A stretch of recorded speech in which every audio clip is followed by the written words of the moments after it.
we read Obsidian Butterfly by Laurell K. Hamilton. There are lots of monsters in Anita Blake's life, and some of them are human. One individual is the man she calls Edward, a bounty hunter who specializes in the preternatural. He calls her to help him hunt down the greatest evil she has ever encountered. Something that kills and maims and vanishes into the night. Something Anita will have to face alone. It's worth noting that this is book 9. For a lot of people, this is where the series kind of takes a turn, but it's worth noting that that is the book after this. I love this book. I thought this was pretty good. I have my gripes and my quibbles, and obviously I'm reviewing this book and not the next book, so we'll move on. But if it matters to you at all, it's 4.1 on Goodreads. It's 67,000 ratings, so people seem to like it a fair bit. I think this is pretty cool. I mentioned a couple times how crowded I think the last book is. There's just a lot. Anita is being a little bit of everything, and while that would be okay for some characters, it makes these books a little crowded. I would skip the were-leopards altogether if I could, but obviously they are a part of it, and in 608 pages, there's no room for them here. It's actually nice that Jean-Claude and Richard are not here. I will admit, Anita is kind of super bitch in this book.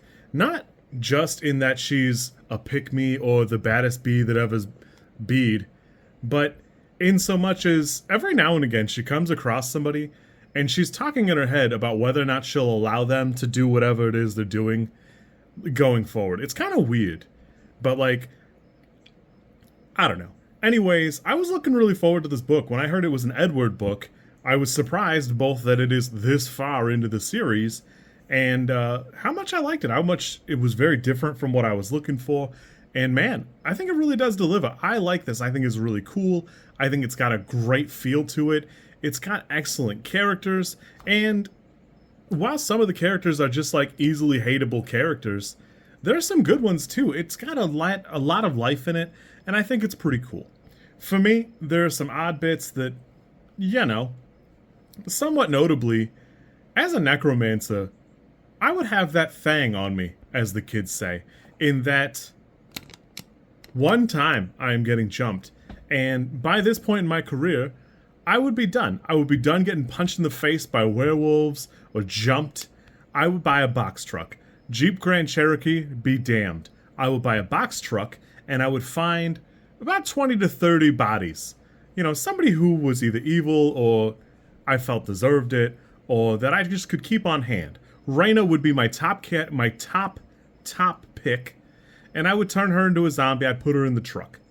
And then when I got to places, I'd park the truck and I'd leave the back like just a little bit open or schmutz. And by the time somebody started to hound me or irritate me, I would start summoning zombies. And 4 or 5 would do a trick for a lot of things, but, you know, if things got hairy, we'd go up to 10. I think a werewolf zombie would be really handy. Raina, punch. And that would solve a lot of my problems. I understand that there's an element of it that Anita Blake is not that kind of character, and it would absolve a lot of the story problems. And also, Anita Blake does feel for the undead, so it's just not in the cards. It's just what I would do because I would be tired of getting mangled by these supernatural creatures getting punched in the face all the time. It pissed me off. But I digress. This book's really fun. I had a great time with it. There are some bits that, I don't know, Anita mentions a couple of times her size, and she mentions being chunky in high school, but then she immediately follows it up with, women under a certain size are just boys with breasts. And I think it's a weird bit. It's just a weird thing. It aged pretty poorly.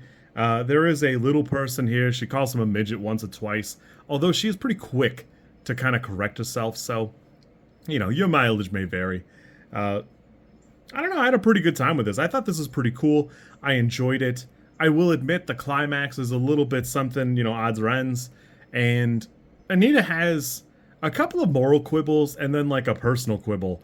Something about gunfights that I'll probably talk in the next review about. But she kind of like whines about the kind of gunfight she gets into alongside Edward. And I don't know, last book she cut somebody in half with an Uzi. It's fine. You've been in gunfights. It's just not usually directed at you. It's weird.